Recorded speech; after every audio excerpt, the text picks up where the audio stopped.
Isu sambutan Krismas di pejabat kerajaan, kontroversi, fakta, dan persoalan.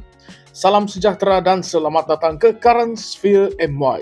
Hari ini kita akan kupas satu isu panas yang sedang hangat diperdebatkan. Tindakan Menteri Perumahan dan Kerajaan Tempatan Nga Korming menganjurkan sambutan Krismas di pejabat kerajaan dengan penglibatan umat Islam. Adakah ini melanggar garis panduan agama atau sekadar satu usaha untuk memupuk keharmonian kaum? Mari kita selami fakta, kontroversi, dan persoalan yang membara di sebalik isu ini. Pemuda PAS melalui ketua penerangannya Khairul Nadzir Helmi Azhar telah mengecam tindakan Nga Korming yang menganjurkan sambutan Krismas di pejabat Kementerian Perumahan dan Kerajaan Tempatan KPKT dengan penglibatan kaki tangan yang beragama Islam. Menurutnya, tindakan tersebut jelas melanggar batas akidah umat Islam serta prinsip sensitiviti agama yang sepatutnya dihormati dalam negara majmuk seperti Malaysia. Khairul Nadzir merujuk secara khusus kepada garis panduan orang Islam turut merayakan Hari Kebesaran Agama Orang Bukan Islam yang dikeluarkan oleh Jabatan Kemajuan Islam Malaysia, JAKIM. Panduan ini sangat jelas melarang umat Islam daripada terlibat secara langsung dalam perayaan agama lain yang bertentangan dengan akidah Islam. Beliau menegaskan bahawa setiap menteri seharusnya memahami dan menghormati garis panduan ini, lebih-lebih lagi apabila melibatkan acara rasmi kerajaan yang disertai oleh pelbagai lapisan masyarakat. Khairul Nadzir turut menambah bahawa tindakan ini bukan sahaja memberi isyarat yang salah kepada umat Islam, tetapi juga membuka ruang kepada polemik yang berpotensi menggugat keharmonian antara agama. Menurutnya, seorang pemimpin perlu memahami kepekaan masyarakat terhadap isu agama, terutamanya dalam konteks negara yang begitu kaya dengan kepelbagaian kaum dan agama seperti Malaysia.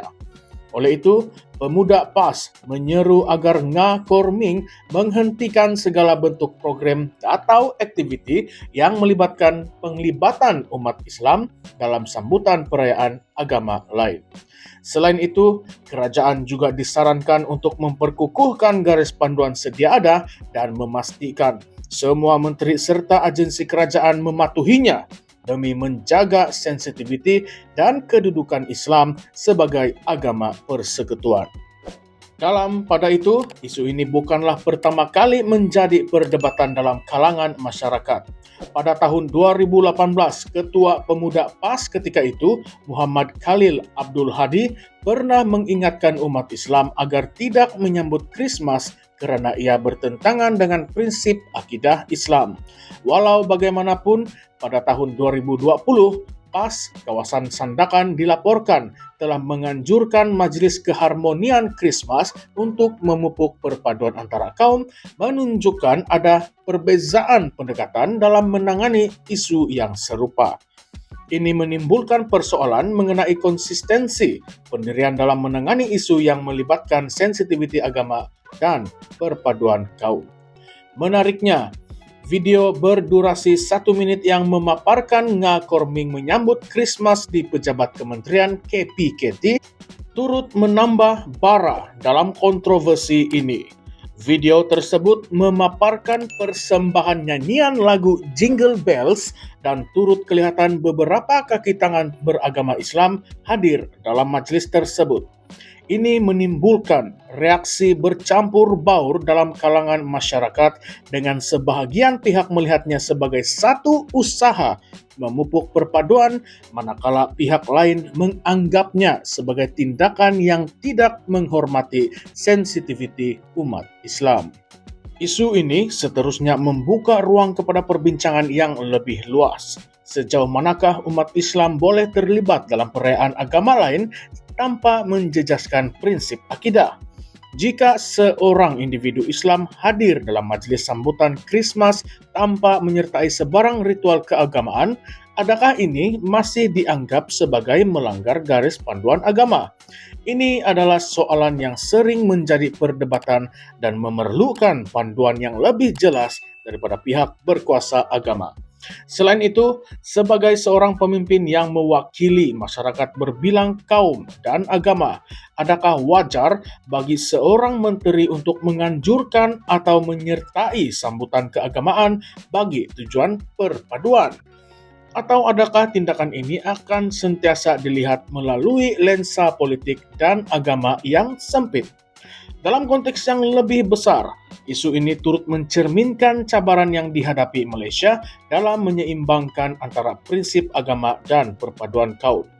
Ada yang berpendapat bahwa pendekatan yang terlalu tegas dalam menghalang penyertaan umat Islam dalam acara sebegini mungkin akan dilihat sebagai tidak toleran dan tidak mesra kepada komuniti bukan Islam.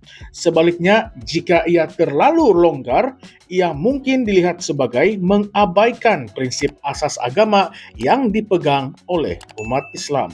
Persoalannya, di manakah titik keseimbangan yang ideal dalam menangani isu-isu seperti ini? Terdapat juga persoalan mengenai garis panduan JAKIM sendiri.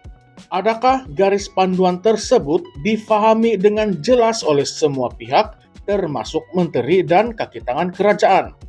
Adakah perlu ada semakan semula terhadap garis panduan ini supaya ia dapat diaplikasikan dengan lebih baik dalam konteks masyarakat majmuk seperti Malaysia? Ini adalah persoalan-persoalan yang perlu dijawab dengan tuntas oleh pihak berkuasa agama dan kerajaan. Isu ini seharusnya dilihat daripada perspektif yang lebih luas. Ia bukan sekadar tentang majlis sambutan Krismas, tetapi tentang bagaimana Malaysia, sebuah negara yang berbilang kaum dan agama, dapat mencari titik keseimbangan antara prinsip agama dan perpaduan nasional. Di satu sisi, penting untuk memastikan bahwa akidah dan prinsip agama tidak dikompromi, tetapi pada masa yang sama, perpaduan dan keharmonian antara kaum juga tidak boleh diabaikan. Apakah pendapat Anda semua?